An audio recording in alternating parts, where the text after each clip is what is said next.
In today's episode of Dolly Transformations, I am going to be making over this fabulous box of dolls. There's some sealed ones on top, but there's a bunch of used dollies in this box. This was actually a gift, and some of the stuff is actually ghost dolls that she had given us last year in like the Wondrous Welly Wishers lot and the Mountains of Monsters lot. There are some like pieces to some of those dolls in here that she included. I'm very excited to work on these dolls, and obviously this isn't all going to be filmed in one day.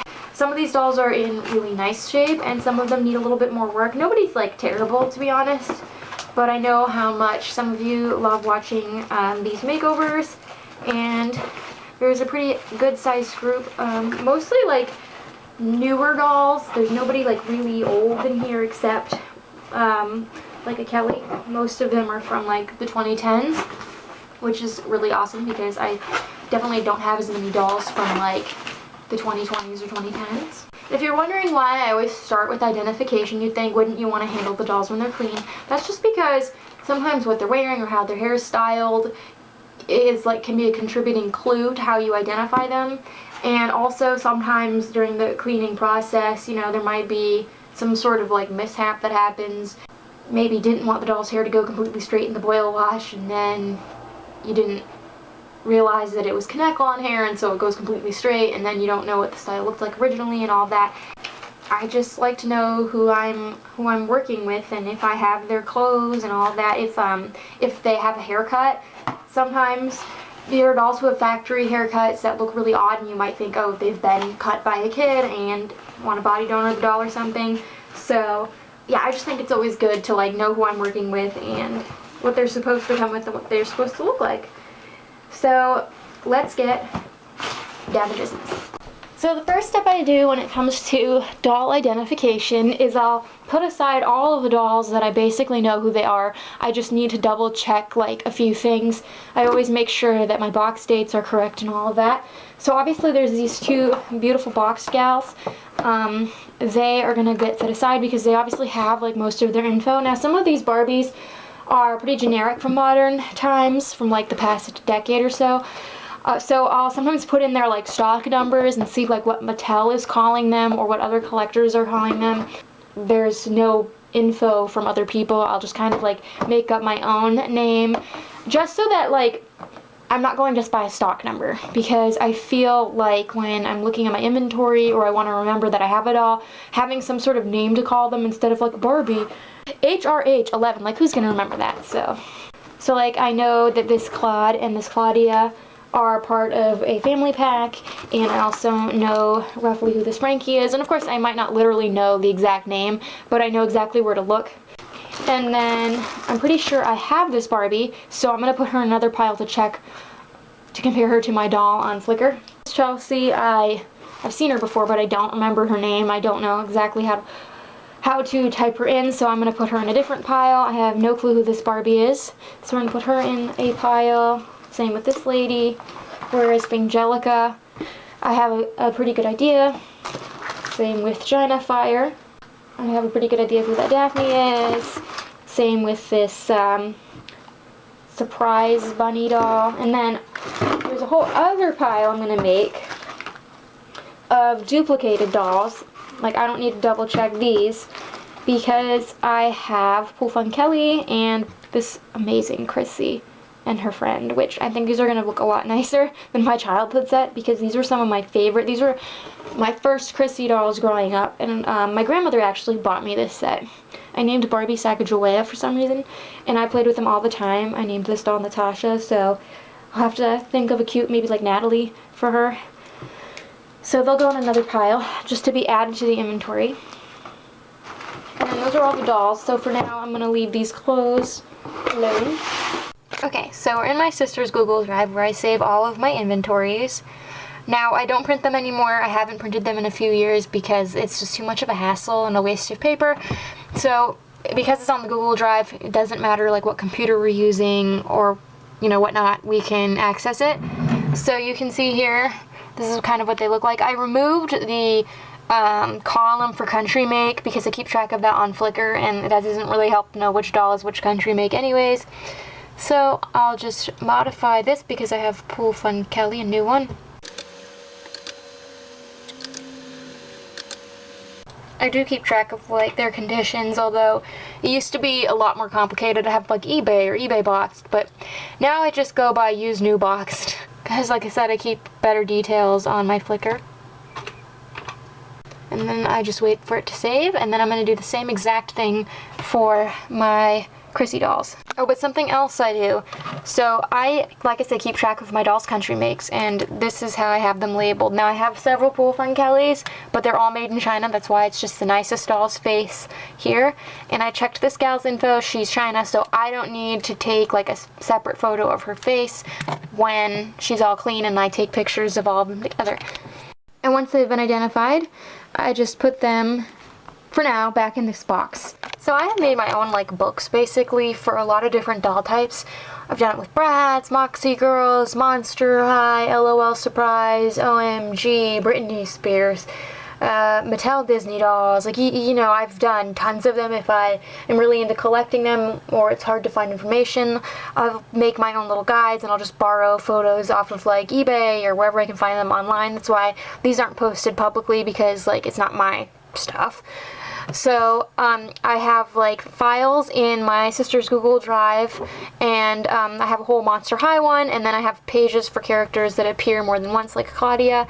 And so what I did was, like, I had a feeling who this Claudia was. I knew she was in that family pack, so I went to my Claudia page, confirmed it, double checked everything, and then I've started my list here. Because this is all the info I'm going to need for Flickr. And I'm not inventorying them one by one. I'm going to wait until I have the whole group of these Monster High dolls. That way I can add them to the inventory like at the same time, and it just makes it easier. So you can see I'll write like the box date and then who's in the pack, because I include that info on Flickr. And then because they're both in the same pack, I just put them underneath it. The country make, the body and head mold info, and then like what they're missing, which Claude is complete, but Claudia is missing a couple things, and that's all the info I'll need for Flickr.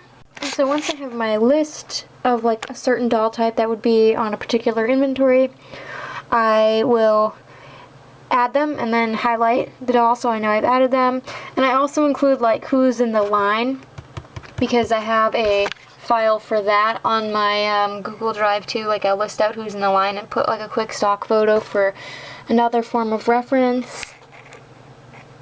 And then like you can see here, if I already have a doll in that line, I know I can just copy paste it. And then I'll even identify some of the outfits. Monster High are pretty easy because you can tell what character they go on. And the cool thing is, I just realized that this is Monstrous Rivals Draculaura, and I actually have that doll. She was from the Mountains of Monsters lot that we got about a year ago now, and so I don't know if she intentionally put the dress in here knowing went to that Draculaura, if it was just a coincidence, but now she has her dress. And then for some of these newer dolls, which most of these ladies don't have this, but from maybe like 2014, 2015 onward, Mattel will stamp codes on the back and the top number here. I know it's hard to see, it's GRP69. If you just type that in, you can see that a doll showed up, and that's a match to her. And for some dolls, I'll actually use this head mold website, because while it doesn't feature every doll ever made, you can look at the different head molds. So this is like the Bob Mackie one on this Fashion Fever Barbie, and she's right there, which makes sense because she looked like an 04 to 06 doll to me. And she reminded Colleen of a Fashion Fever, so our hunch was correct. And it's all organized chronologically. I mean, these dates are not box date, which I go by box date, but it's this great starting point, and I was able to find better pictures of her that match this doll. So I have done all of Doll ID, all of the inventorying, and these clothes were all identified. And all of the accessories too. Some of it I already knew what it was, some of it we already had pieces too, some of it might be duplicated items, but that's a pretty impressive pile compared to these last few bits and bobs that either like the Kelly shoes where they're like generic and packaged with a lot of things, so they don't need to be identified. Or like this thing, pretty sure it's Sparkle Girls. Pretty sure it goes on one of these Sparkle Girls dolls that she sent me in the Wondrous Welly Wishers lot because it matches her hair, and this is definitely from that company, Zuru, but I haven't been able to find exact pictures of it. And then these Barbie items, like, I know I've seen them, but I think they're in fashion packs that I can't find pictures of right now, so that's not bad. So for now, I'm just going to move all of this stuff out of the box, and this can be recycled. And then I have all the dolls here, and they're all going to need to be undressed and have all of their clothes washed. That's the first step. Now that everyone is identified and I have like all the context of the clothes and all of that, I'm going to wait to open my box, ladies, until I've undressed all of these guys, but they are going to get opened because I'm going to have to wash and boil wash their hair too. Colleen is getting the containers to like put things in as we speak, so I'm just going to get ahead here and start undressing people. Here she is. You're gonna have to try to get Claude's shoes off because I have like no fingernails left from the I might have to soak his feet. hot fiasco. So we have the laundry tub. These are all newer clothes for the most part that aren't gonna bleed, so they do not need to be separated.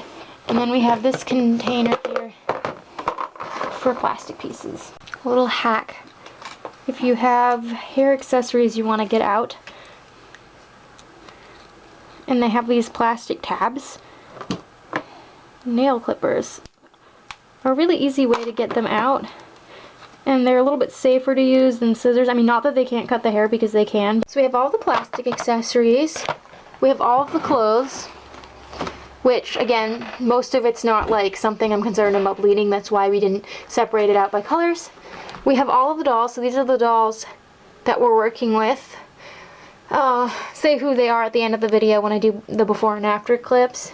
But you can see there's Monster High, some little Chelsea and Chrissy people, and the Kelly doll, and then some Barbies, which are all from the 2010s and onward, except these two, Fashion Fever and Scooby-Doo dolls, are from the 2000s. And these are my box ladies that have undressed. And I just wanted to point out that the boxed Spa Day Barbie came with some really cool stuff.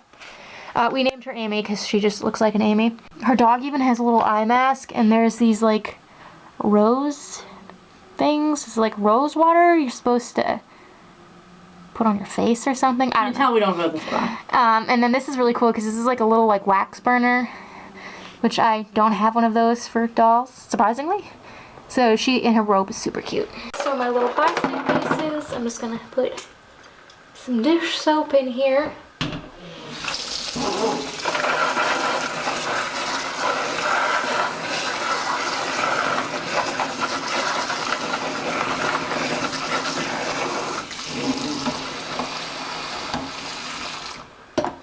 Put that aside. And the dolls don't really need to soak, but you know what, it's kind of cold in the house today. They might appreciate a warm bath. Time to clean them. We have conditioner. This is gel that's been diluted in warm water. About 2 teaspoons, 2 to 3 teaspoons for this 8-ounce bottle. And I just shake it up so it's really mixed in. And this is what I'll use after they've been boil washed to help set the styles and keep it shiny. Fine tooth comb, wide tooth comb, toothbrush for scrubbing, baking soda, and my favorite dish soap ever. This is all the laundry. Colleen put some homemade laundry detergent in there, and she was gonna break it up.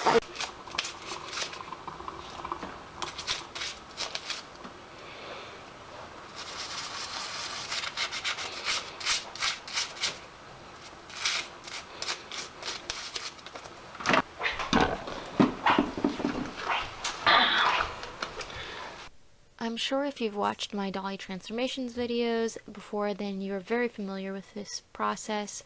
I don't switch it up because it works really well. I've been doing it for years. I mean, of course, sometimes I'll add like something new into the routine, but it's pretty standard. So if you're new here and you don't know what I'm doing, I am starting with dish soap. I put it on the toothbrush. I scrub the dolls' faces and bodies with it really well. Then I go over it with baking soda. This lifts up the set and grime that might be caked in. It just makes them look a lot cleaner than just the dish soap. It does a really good job, but it's gentle enough not to affect their face paint. And then I wash their hair twice with dish soap. They have plastic hair. They don't need like baby shampoo or anything fancy. And dish soap, I find the smell of it lasts longer than shampoo, and it has like, you know, antibacterial properties and whatnot. And then it's off camera, but Colleen was putting conditioner on their hair to help detangle and then detangling them. She actually ended up doing all the detangling, which normally doesn't happen because I clean dolls pretty quickly and she's a little slower than me. But because some of these dolls were a little bit trickier, and I was also like doing a few other things in the meantime, she managed to keep up the pace with me. So I don't have any clips of her detangling the hair, but it's what you would expect: conditioner, a comb. And I am spending a lot of time on each doll, just for the record. It's just always sped up here, and I'm doing a voiceover and not like talking through it because it was hard to hear me over the sink. And of course Colleen and I were just talking and being goofy while we were cleaning them. Sometimes we'll listen to music, sometimes we won't. And yeah, they didn't have to soak, but you can see the water here did get a little bit dirty. This is really helpful though if you have super old dolls that are grimy. I definitely recommend soaking them. Try to get as much of this magic eraser off. Much of the stain off with the magic eraser. Honestly, it's on the rear end, so I'm not that concerned.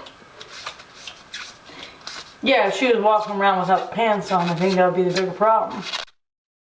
Sometimes, using a magic eraser, which this is a knockoff version, but it's the same thing, this can be handy for getting rid of certain marks. Now, in the past, this person who gave me dolls, she must have gotten them from the same thrift store, some of them, because they had names written on their butts, and not the names of the children who owned them, but like the names I'm assuming that they gave the dolls. So this one right here was Rachel.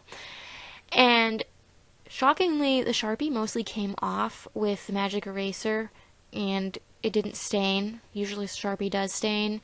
But you do have to be careful when using a magic eraser around painted details, because what it is it's basically like a very, very fine sandpaper. A lot of people don't realize that. So it can and will remove face paint. You have to be careful. It's definitely easier than scrubbing a ton, but it falls apart if you're really aggressive, as you can see here.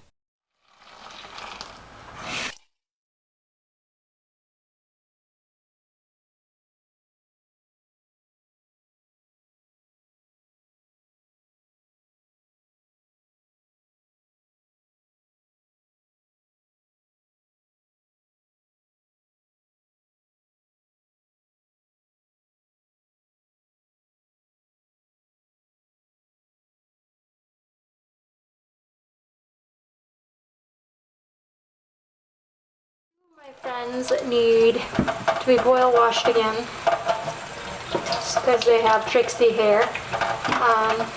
But all of these ladies I'm going to rinse in cold tap water. And Claude, of course. Can't forget Claude.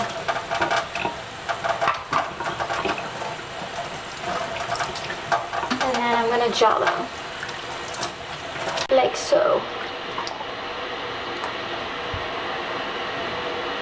And as I said, this is just my hack for keeping their hair smooth and shiny, and you can even apply it to dry hair if you're having trouble styling it. Use it on my American girls too. If you hear that in the background, that's the kettle heating up more water. And I'll show you when the dolls are all sitting to dry. So when I was waiting for the boil wash water to heat up, I just rinsed all of these. I didn't need to put baking soda in with these because the stuff is all relatively new and none of it was super dirty, but throwing some baking soda in with plastic accessories that are soaking can help with grime. Obviously, if anything was really dirty, I'd scrub it with a toothbrush. Apologize for the lighting in my basement. I'm using my phone flash, but we are by the wood stove. And excuse the wood in the background. The floor just looks dirty from like the water that came in from the snow yesterday.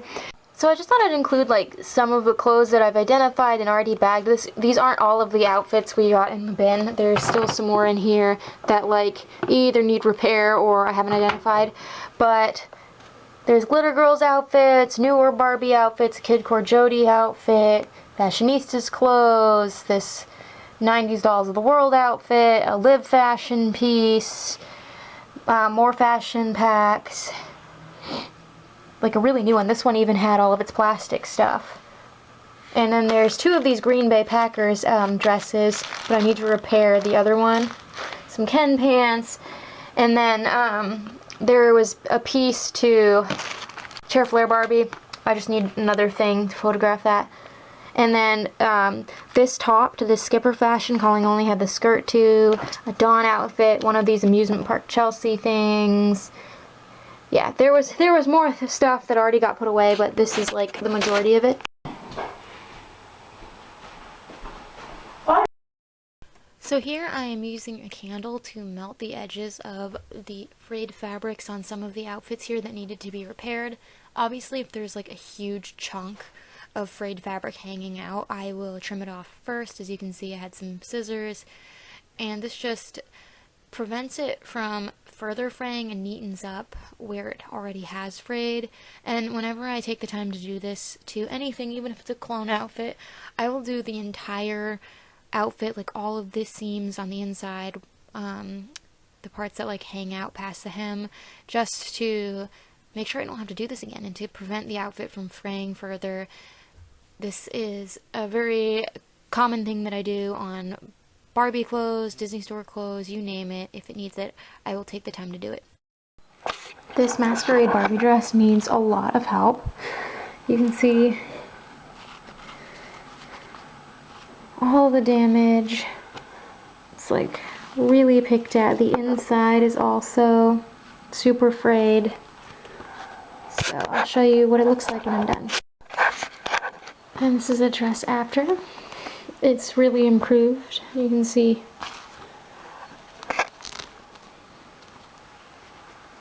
there's no more like fraying on the inside.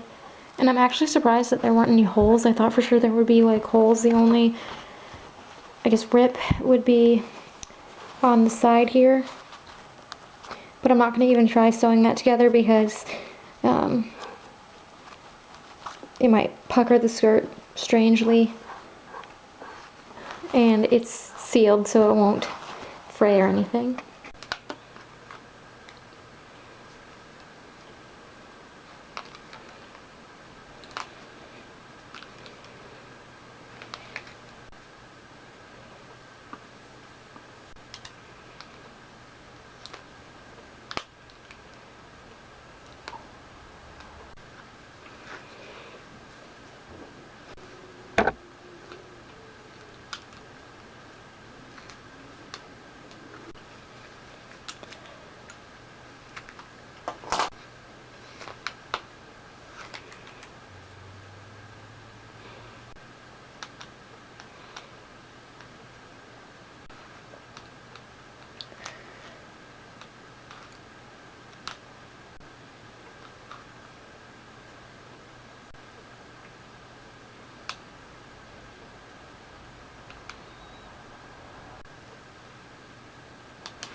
And I thought I'd include dolls who I already had that acquired new things because of this lot, because, you know, just because I get new dolls doesn't mean I don't pay attention to the old ones. So this is the Carnival, quote-unquote, sister set that was sold with Barbie and Stacy. We actually got them together last year in the, I think it was the Mountains of Monsters lot, maybe it was the Wondrous Wild Wishers lot, I don't remember off the top of my head.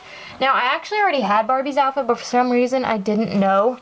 Stacy got her outfit. She had her shoes, but she got reunited with her dress. And since she was a gift from the same person, I'm assuming this was actually her outfit. Same with Cutie Reveal Kitty Barbie over here.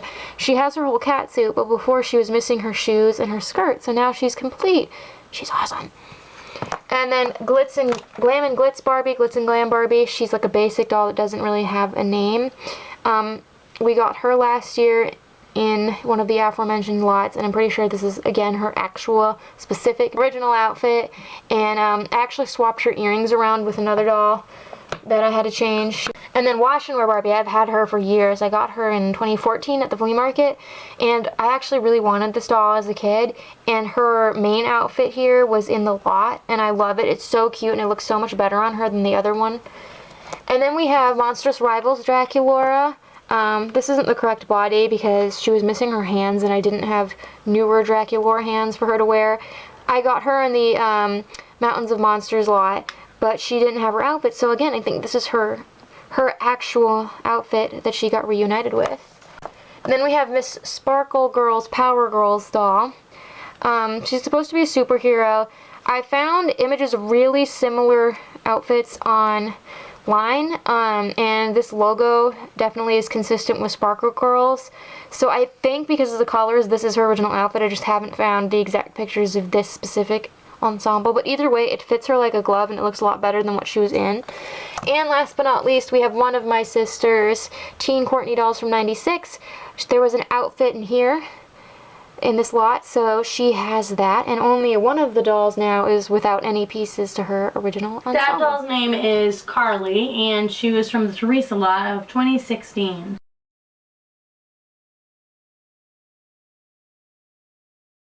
So, before Monster High, we have a pack of Trouble Claude and Claudia, Ghouls Getaway Gina, Monster Family Frankie, Creepover Party Twyla. Although she's the newest Monster High doll, her hair is like clearly package hair that's been tousled. And then we have Monster Family Fangelica. We have Claude and Claudia, who honestly looked really nice before. Claudia does have a little bit of schmutz on her forehead that I'm going to have to remove once the weather is nicer. Can we just say how nice Claude's flocking is? He's beautiful. He's my second Claude. And this is my first and only Claudia. And Gina Fire's beautiful. She's one of my favorites to collect. And her hair thing is put away. Frankie still has the stain because, again, I'm going to wait until it's nicer weather. And Twyla, who is the newest Monster High doll, her hair was really messy. I'm assuming just because it was box hair. It's beautiful now. Funny thing is, I almost bought her when she was on clearance at Walmart, but there was something else I wanted that was a long time ago, but she's awesome. I love Twyla. She's super cute. And Fangelica, who is kind of who the lot is named after. Fangelica, Fangtastic. She is so cute, and I'm so excited to have her. We have the little Barbie people before. 96 Pool Fun Kelly, who has this little like stain on her cheek, but is otherwise in great condition. We have a 2019 Club Chelsea boy. We have the 2020 Dress Up Hamburger Lady. And 2001 Stroll and Play Chrissy and Friend, who, I mean, they look so nice. We have the little people after. Pool Fun Kelly's little mark came off. She's in really nice condition. Her bathing suit is just as nice as my doll that was boxed. We actually still have our childhood doll, Telly. She is surprisingly one of her only really old Kellys that's in good shape. This doll is super nice. And my first Chelsea boy, he's adorable. He kind of reminds me of Bratz Vanessa because his tan skin and blonde hair. Love his outfit. He doesn't really look any different. And little Hamburger Chelsea's also not that much different looking, but she's so cute. I didn't have that many Chelsea dolls, but I feel like the past year I've added more to my collection, which is so much fun. And then, of course, Stroll and Play, Chrissy and Friend. They're beautiful, and my childhood dolls definitely show some of their play, and these are higher color variants. And we have the Barbie people before. We have 2022 quote-unquote Spa Day Barbie, 2023 Fashionistas 213. We have 2002 Scooby-Doo Barbie as Daphne, and that's really cute fashion bag. We have a 2004 Fashion Fever Barbie. I'll put her stock number in here. We have a 2010 like Barbie and Fashions doll. So she was sold with like little outfits. I'll put her stock number in here. We have 2010 Cut and Style Princess Barbie. We have 2013 Fashionistas quote-unquote Glam Party Barbie. And we have my favorite 2021 Cutie Reveal Bunny Barbie. I have unboxed Spa Day Barbie and Fashionistas 213. They are adorable. It's funny because this doll spotted when we named Amy. She kind of actually reminds me almost of a clone doll because of how her plastic is and like her facial screening. This is the Olivia facial sculpt. But she's really cute. She kind of reminds me of Kidcore Katie grew up. Then we have Scooby-Doo Barbie's Daphne, who looks really awesome in this retro feeling outfit. We have the older version of her, but this is the more attractive one in my opinion. This is Fashion Fever Barbie, who looks great in this fashion back. Her hair was one of the worst. It was just like really like when Connect One gets old and it starts to dread. It's so much nicer now. Her name is Rachel because that's the name that was written on her bum. And this is the Barbie in Fashions doll. Her hair is supposed to be wavy, but it went straight in the boil wash, obviously, and I just keep it that way for hygiene purposes. And I actually have the brunette version of her. I've had her for years. And then this is Cut and Style Princess. Now, she's interesting. You can see she has, like, twists in her hair that are different lengths. And that's just because she's supposed to have hair extensions that you, like, hook in. So, for some reason, instead of, like, giving her all one length hair, they made it shorter. So, what's the point of the extension? I must ask. Because without it, she looks like she has a really bad haircut. So, I'm glad I identified her and had a hunch that the weird haircut had something to do with her factory purpose. And then this is Fashionista's quote-unquote glam party. I already have her, but this one's even prettier than my old one, and her name is Sarah because that's the name that was written on her butt in this outfit. Looks fantastic on her. And then we have the gorgeous cutie reveal bunny Barbie. I absolutely adore her. She has the coolest hair. I love this whole line, and I think I'm only missing the puppy now. All of these dolls and the outfits and little bits and bobs are pictured on my Flickr. If you want to see them, if you want to read more about them, if you want to know what they're missing. There is kind of a shift going on my photo stream where there's like different backgrounds and stuff because we're retaking all of my guide photos for Flickr. So if you're wondering why there's two different main backdrops, that's why. There are tutorials that are detailed on all of the things I showed in this video. Check out my tips and tutorials playlist if you're interested in any of that information. And until next time, love your dolls, love yourself, and love your life.